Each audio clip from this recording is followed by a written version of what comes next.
السلام علیکم دوستو، کیسے ہیں آپ؟ اللہ کے فضل، اللہ کے کرم، اللہ کی عنایت سے آپ ٹھیک ہوں گے۔ اب جی چنگ چند مسجد ہے جی، وہاں پہ جانے کا ارادہ ہے۔ سننے میں یہ آیا کہ 700 سال پرانی مسجد ہے، مجھے کمپلیٹلی شور نہیں ہے، مگر جاتے ہیں وہاں پہ اور انشاءاللہ آپ کو نا تاریخ کے بارے میں پوری انفارمیشن دیں گے۔ قبلو فورٹ کے پاس ہی ہے، اتنا دور نہیں ہے، تو اس ٹینشن میں نہ رہیے گا کہ آپ کو ٹریول کر کے جانا ہے اور دن آپ کے پاس ٹائم جو ہے وہ شارٹ ہے، تو قریب ہی ہے۔ تو چلتے ہیں جی چنگ چند مسجد کی طرف۔ بھائی یہ کیسے پہاڑ ہیں بھائی!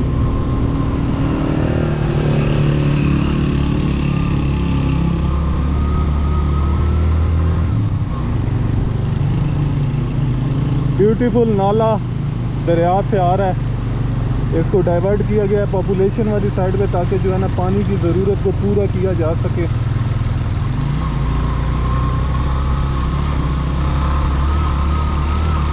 یہ جو انٹرسیکشن ہے نا جی، آپ نے اس سائڈ پہ نہیں جانا، آپ نے اس سائڈ پہ جانا ہے۔ تو میں بھی تھوڑا سا بھول گیا تھا، بہرحال آپ نے پریشان نہیں ہونا۔ کیا خوبصورت گاؤں ہے، پرانے گھر، مجھے تو اپنے گاؤں کی یاد آ گئی، اور دھوپ بھی میرے گاؤں جیسی ہی ہے یہاں پر۔ خانقاہ چنگ چند، مجھے آگے مجھ سے نہیں پڑھا جا رہا۔ بسم اللہ الرحمن الرحیم۔ مسجد میں انٹر ہو چکے ہیں، بہت تاریخی مسجد ہے۔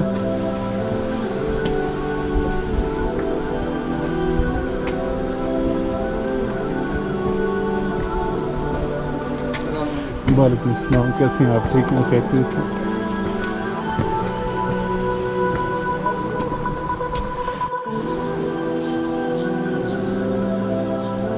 جی ہمارے سامنے جی امام صاحب موجود ہیں۔ سر اپنا نام بتائیں گے؟ محمد زکریا۔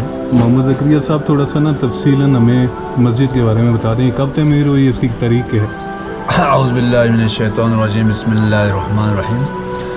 سب سے پہلے جو آپ مہمان ہمارے ضلع گنج، خصوصاً ہمارے چرچن مارکس تشریف لانے پر آپ کو خوش آمدید کہتا ہوں۔ تو اسی کے ساتھ میں تھوڑا سا اپنا تعارف کرنے کے بعد اس مسجد کی ہسٹری آپ کو بیان کرنا چاہتا ہوں۔ میرا نام محمد زکریا ہوں، میں اس جامع مسجد چرچن کے نائب امام ہوں۔ میرے بڑے بھائی اس مسجد کے خطیب ہے۔ ہمارا آبا و اجداد 400 سال سے اس مسجد کی خدمت کر رہے ہیں۔ یہ جامع مسجد چرچن جو کہ مبلغ اسلام جو امیر کبیر سید الحمدانی رحمۃ علیہ، جو ہمدان ایران کے رہنے والے تھے، وہ بادشاہ کا بیٹا تھا، حافظ قرآن تھے۔ اس نے اپنی بادشاہت کو چھوڑ کر اللہ کے راہ میں تبلیغ کے سلسلے میں وہاں سے کشمیر تشریف لایا۔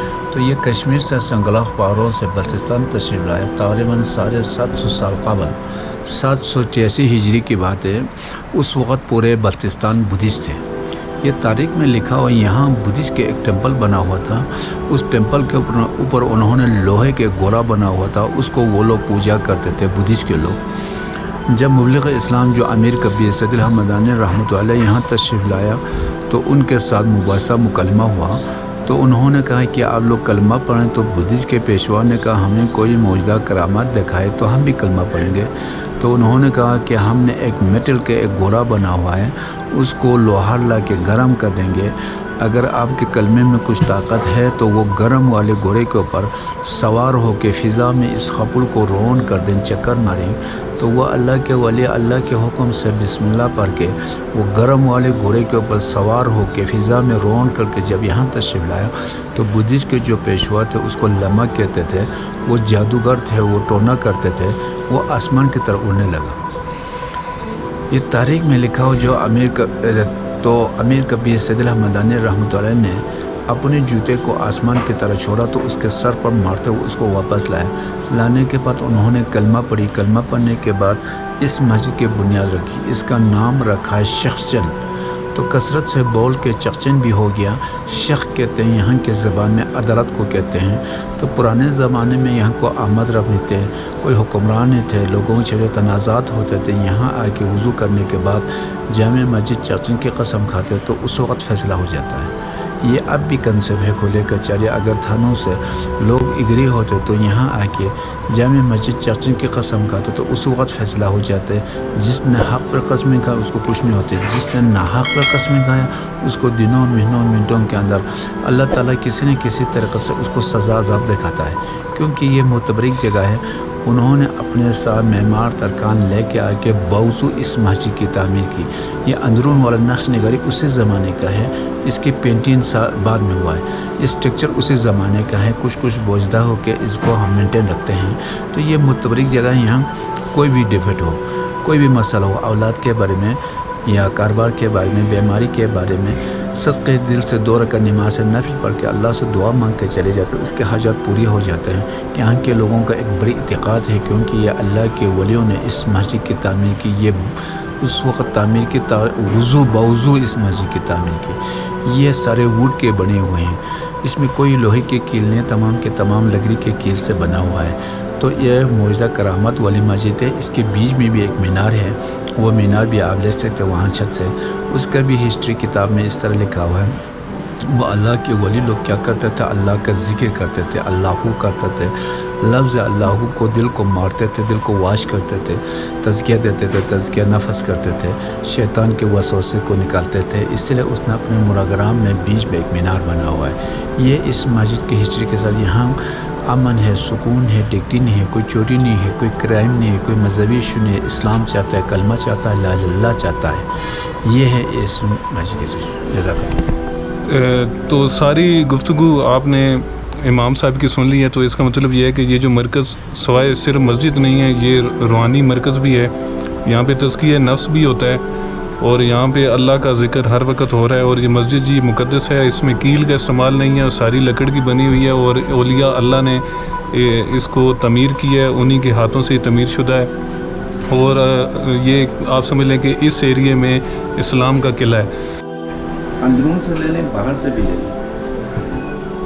یہ جی مسجد کی جو لکڑ ہے وہ آخروٹ اور شتوت کی بنی ہوئی ہے. اور کیا نظارہ ہے, ماشاء اللہ ماشاء اللہ ماشاء اللہ.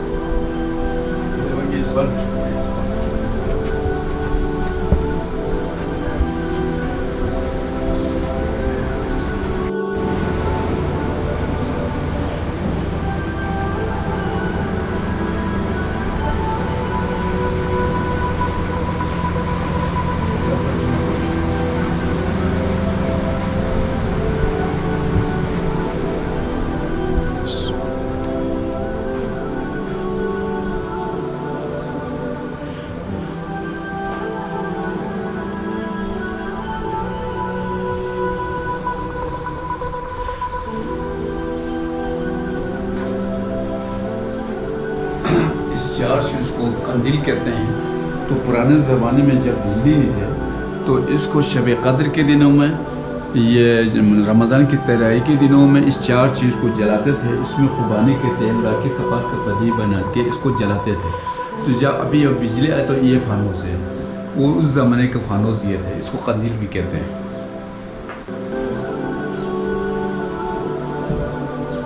تو یہ سارے اسٹرکچر اسی زمانے کا ہے جو اندرون والا. یہ سارے ووڈ کے بنے ہوئے. آج کل کوئی آرکیٹیکچر, کوئی ڈیزائنر یہ نہیں بنا سکتے ہیں. وہ اللہ کے ولیوں نے بنے. اس وقت بھی اتنے فیسلٹیز بھی نہیں تھے.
تو